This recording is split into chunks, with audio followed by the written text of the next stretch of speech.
আমার মেয়ে আমাকে চটকানা মারছে। আমার মেয়ে, একমাত্র মেয়ে আমার, আমাকে চটকানা মারছে। কেন জানেন? কারণ তাকে আমি খারাপ কাজে বাধা কেন দিই? আমার মেয়ে নেশা করে, মদ খায়, বাবা খায়, গাঁজা খায়। আমি তাকে এগুলো নিষেধ করি করার জন্য। তো কেন নিষেধ করি? এটা হচ্ছে আমার অপরাধ। সে এগুলো করবে। সে বাজে ছেলে মেয়েদের সাথে চলে নষ্ট হয়ে গেছে। এখন আমি শাসন করি। কেন আমি শাসন করি? তার কথা হচ্ছে আমার শাসন করার কোনো অধিকার নেই, কোনো অধিকার নেই। তো এখন আমার মেয়ের কথা হচ্ছে, তুমি আমাকে প্রতিদিন শাসন করবা কেন? আমি নেশা করি, আমি যা মন চাই তা করি, তুমি আমাকে বাধা দেবা কেন? তাকে যখনই আমি শাসন করতে চাই, সে তখনই আমাকে নেশাগ্রস্ত অবস্থায় থেকে মারধর করে, প্রচণ্ড মারধর করে আমাকে।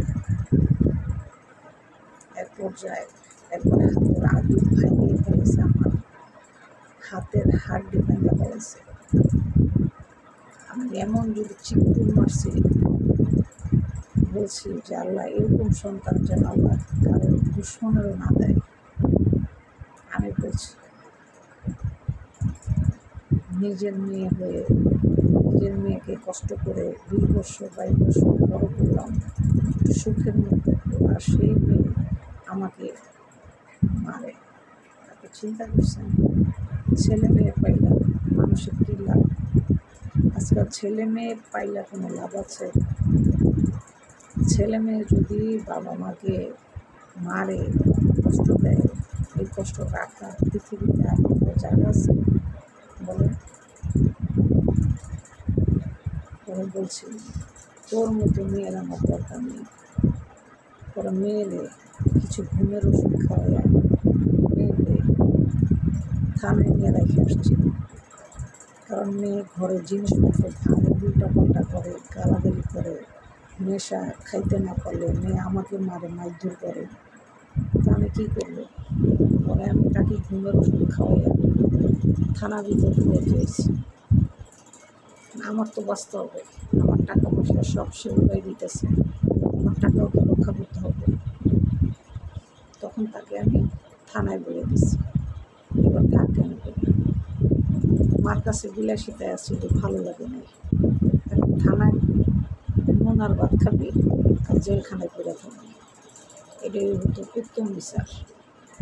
মা হয়ে আমি তো তার মারতে পারি না, কারণ আমি তো তাকে পেটে ধরছি, জন্ম দিচ্ছি, আমার তো তাকে মায়া লাগে। সে তো মায়া কি জিনিস সে তো বুঝে না, কিন্তু আমার তো মায়া লাগে।